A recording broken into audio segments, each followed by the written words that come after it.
Jesus's body was never found. And so, yeah, and they predicted it.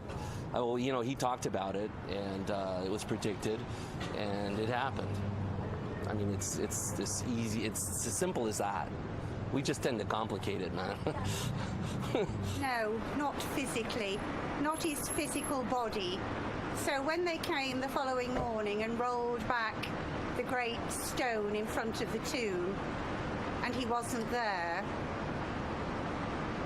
No, it must have been dark in that. I don't know. They must have missed him. No, I don't think physically a physical body can rise. I don't think that he was yanked out of that, or physically walked out and walked down the street and met with him. It just doesn't make any sense to me. For more than a year, I'd investigated the historical record for the reliability of the New Testament. I'd looked at the identity of Jesus. But now was time to look at the ultimate evidence for who he really was, the purported resurrection of Jesus from the dead. And for that, I went to the best scholars that I could track down. You see, while Jesus was on earth, he made some really radical claims. He claimed to be the uniquely divine servant of God, and he claimed that the only way that we could get to God would be through him. Now, I submit to you that if one of your professors made some claims like that, you would think that he or she was a few French fries short of a Happy Meal. Those are some really audacious claims. Well, a lot of Jesus critics responded to him the same way that you or I would respond to someone making those claims today. Oh yeah, pal? You really think that's who you are? Well, tell you what, why don't you show it to us? Why don't you give us a sign? Show us a miracle or something.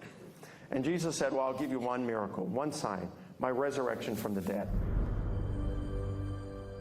The resurrection of Jesus really is the pivotal event of history. Anybody can claim to be the Son of God, as Jesus clearly did. The question is, can you back it up? What evidence is there to support your claim? What credentials do you have? And if Jesus really did return from the dead, that's excellent evidence that he is who he claimed to be, the one and only Son of God. To weigh the validity of Jesus' resurrection, we must first consider his death. Many skeptics have proposed that Jesus merely fainted on the cross, or was drugged, and later escaped as part of a conspiracy. By contrast, the four gospel narratives collectively describe the events of his public beating, death by crucifixion, and burial. Pilate had Jesus flogged and handed him over to be crucified. Mark 15:15. Chances of surviving crucifixion were extremely bleak. Crucifixion and the tortures that normally preceded it was the worst way to die in antiquity.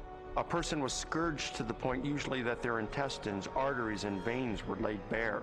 And then after that, a person was dragged out where they were impaled to a cross or a tree and then left hanging there in excruciating pain. In fact, the word excruciating comes from the Latin, out of the cross. Jesus was being tried and executed as a rebel leader. Now, in the Roman army, if you were responsible for looking after one prisoner of war, even if he was a rather insignificant prisoner of war, if you let him get away, your life would be forfeit in place of his, and life was very cheap. If you were looking after the execution of a rebel leader and you let him get away, you're in deep trouble. You're not going back home to your wife and kids. No way, game over. The Romans were very, very good at killing people. They specialized in it. They prided themselves on it. Perhaps the most definitive statement of Jesus' death at the hands of the Romans is recorded in the Gospel of John. One of the soldiers pierced Jesus' side with a spear, bringing a sudden flow of blood and water. John 19:34. Medical experts have concluded that this account from John, an eyewitness of the crucifixion, is evidence that as he suffocated on the cross, Jesus' heart had ruptured. There came a rich man from Arimathea named Joseph. Joseph took the body, wrapped it in a clean linen cloth, and placed it in his own new tomb that he had cut out of the rock. Matthew 27:57-60. All four Gospels tell us that Jesus was buried in the tomb of Joseph of Arimathea.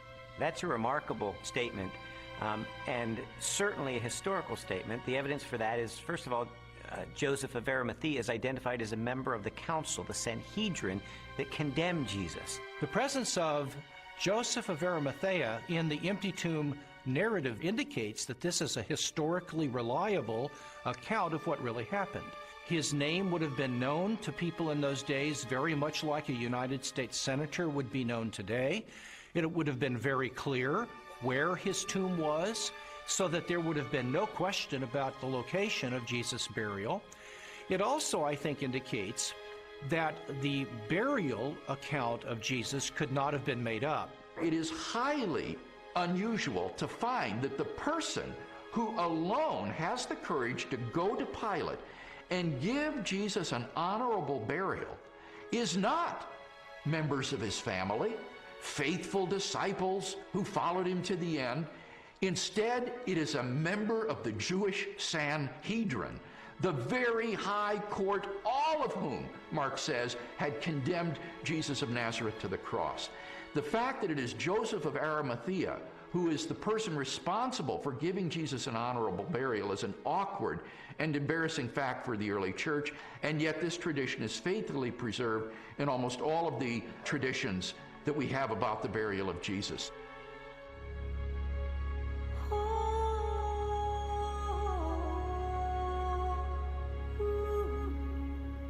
If Jesus really was killed by the Romans, if his body really was buried in the tomb of Joseph of Arimathea, then the next focus of my investigation became obvious. On the first Sunday after the crucifixion, was the tomb of Jesus Christ really empty?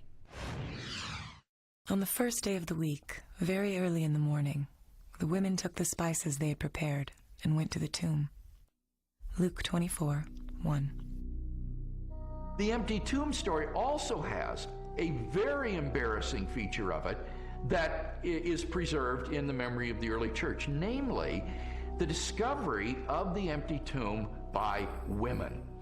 Now, in order to appreciate this, you have to understand something of the status of women in Palestinian Jewish society.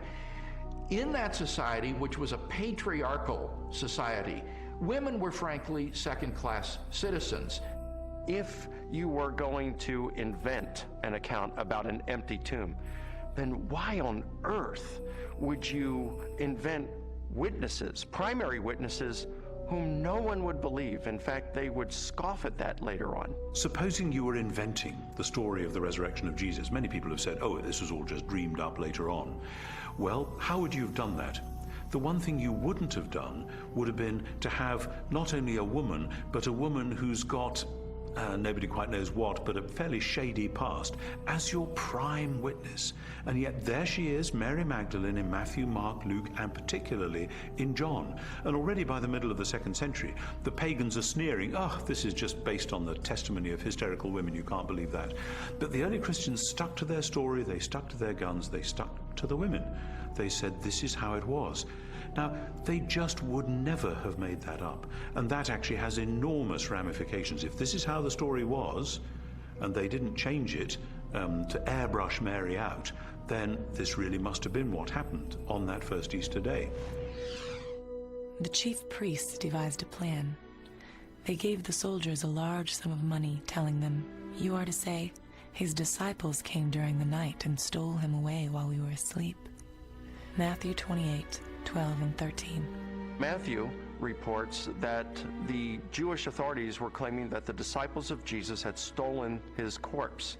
And this is verified by Justin and Tertullian a little bit later on, saying that the Jewish leaders were still saying the same thing in their day. Now here's the question. If the body is still in the tomb, why are you saying that the disciples had stolen it? Well, if you think about that, the claim that the body was stolen confirms that Jesus' enemies acknowledged that the tomb was empty. If you've got a stolen body, you must have an empty tomb. If the tomb was not empty, Jesus' opponents would surely have gone and got the body and shown it as soon as the disciples began proclaiming the resurrection. I found the evidence for the empty tomb very convincing, but you know what? That didn't tell me what happened to Jesus. Is it true that hundreds of people really saw him alive after the crucifixion? My research took me to a letter that the Apostle Paul wrote to the church at Corinth, and it contains the earliest passage of all about what happened to the resurrected Jesus. He was raised on the third day. He appeared to Peter and then to the 12. After that, he appeared to more than 500 of the brothers at the same time. Then he appeared to James, then to all of the apostles.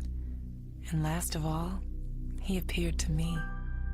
1 Corinthians 15, 4-8. Paul, who is a first-generation Christian, having met and seen the resurrected Jesus, describes resurrection appearances to Peter, to the apostles, to James, and finally to himself. And he also mentions 500 people who saw Jesus alive. So we have eyewitness first-hand account of someone who himself saw Jesus alive and knows of 500 people or so who saw Jesus alive. That's extraordinarily strong evidence. These people, Paul tells us, were still alive at the time that he was telling the Corinthians about it. And his implication is we have hundreds of people who actually saw Jesus risen from the dead. If you don't believe me, you can ask them about it because they're still alive. In 1 Corinthians 15, Paul tells the Corinthian church that he passed on what he received. He uses the language, actually, of a formal transfer of tradition. What he received, and then he describes the resurrection of Jesus Christ and the resurrection appearances. This confirms for us that the accounts of the resurrection were creedal tradition that were passed on to Paul. So if 1 Corinthians was written in the early to mid-50s of the first century, these traditions were much earlier than that, going back to the period of Paul's conversion in the 30s. So that pushes the accounts of the resurrection to a very, very early date. Paul seems to think that the best argument for this text is that he received it from trustworthy persons. I gave you what I was given. The answer's right. I went to the right people. And critics believe that Paul got this material.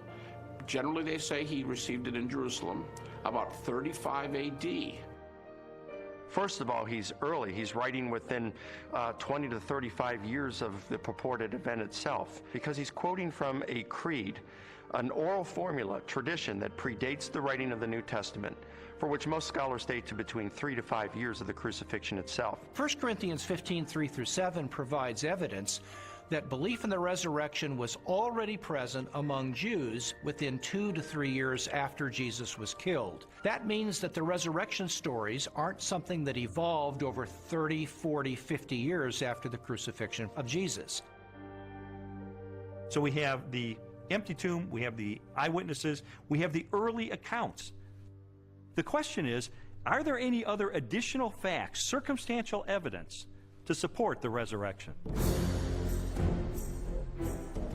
While the Apostle Paul described hundreds of eyewitnesses to the resurrected Jesus, the full impact of the event is perhaps best measured by the subsequent growth of the early Christian church in the face of intense persecution. In the 2nd century, the Roman historian Tacitus wrote, "Nero inflicted the most exquisite tortures on a class hated for their abominations, called Christians by the populace. Christus, from whom the name had its origin, suffered the extreme penalty at the hands of one of our procurators, Pontius Pilate, and a most mischievous superstition, thus checked for the moment, again broke out not only in Judea, but even in Rome." Even the most critical, skeptical scholars recognize that the earliest disciples at least believed that God had raised Jesus from the dead. In fact, they pinned nearly everything on it. Without belief in Jesus' resurrection, the early Christian movement could never have come into being. They recognized in Jesus something special, but they wondered if they were mistaken when he died. They didn't anticipate that. Suffer maybe, but die at the hands of Pontius Pilate, the Roman governor?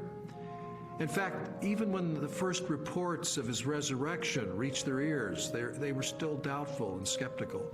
But when they met the risen Lord, their skepticism was transformed into a very confident faith, a great joy, and a determination to preach the good news to everyone else.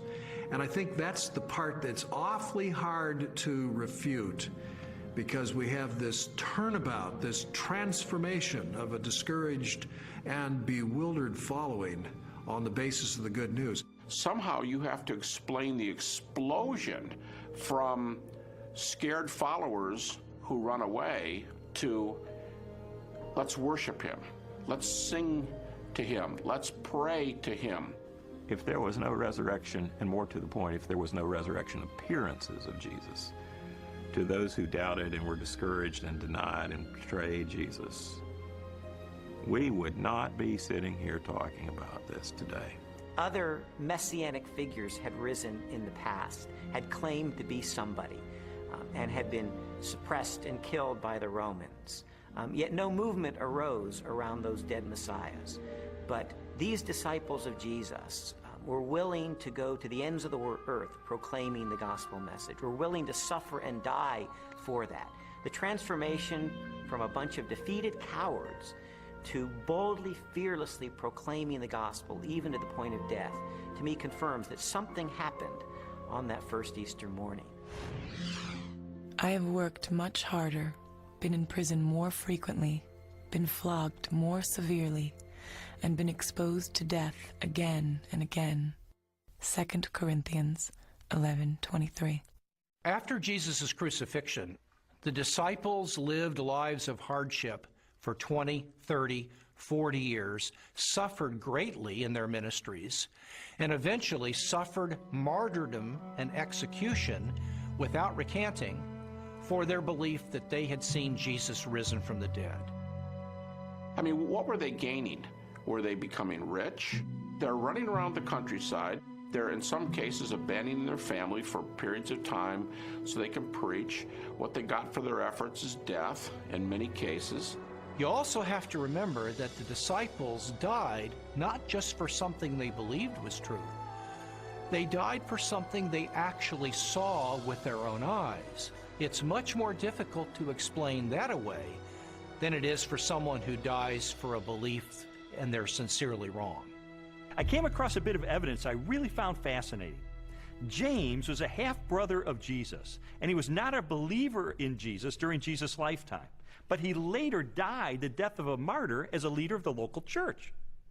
In a similar way, Saul of Tarsus was a persecutor of Christians, and yet he later becomes the Apostle Paul, this incredible missionary. So I had to ask myself, what led to this radical transformation of these skeptics?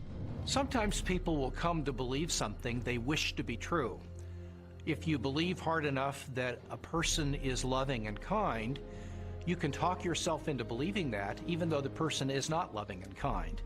It's very, very difficult, however, to explain people coming to believe something that they're actually standing against. Now, in the case of James and Paul, they did not believe in Jesus before his crucifixion. In fact, they thought he was deranged, and they did not accept what he said and what he taught. James, a brother of Jesus, is a skeptic who doesn't come to Jesus until he meets the risen Lord. Critics allow that. Paul's a persecutor till he meets the risen Jesus.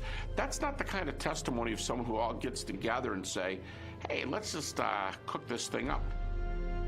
One of the certainties, it seems to me, related to the testimony of the apostles is that they truly believed that Jesus was who he claimed he was, and they truly believed that he had risen from the dead, because they were willing to die for that. Very few people are willing to die for something they don't really believe in, or something even worse that they know to be a lie. When Jesus was executed, his disciples were rightly afraid. They scattered. They were fearful for their own life.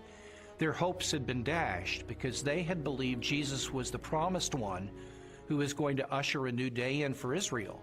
Turned out he wasn't, because he was murdered by crucifixion under the authority of the Roman Empire.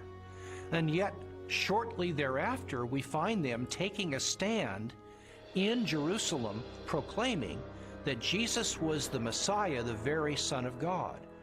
How do we explain that? How do we explain the fact that they were even willing to propagate this the rest of their lives and go to martyrs' deaths for their belief? The only rational explanation is that something happened to them between the death of Jesus and 3 days later. And according to their own words, it was that they saw Jesus risen from the dead for themselves. People have often said, and I think it's a perfectly fair position, that, okay, there aren't actually any good alternative hypotheses for how you explain the rise of early Christianity, but because we know as an absolute fact which we're not prepared to let go of, that nobody ever rises from the dead, then there must in fact be some other alternative hypothesis. And I want to say, okay, if you want to make the absoluteness of bodily death the cornerstone of your entire worldview, I actually can't stop you. If you choose to say, no, here I stand, death is the end, and nobody ever comes back from it, and that's just the way it is, well, that's where a lot of people were in the ancient world, it's where a lot of people are in the modern world. I think that that worldview is radically challenged by the strong evidence which points to the resurrection of Jesus, but it's up to somebody what they do with that challenge.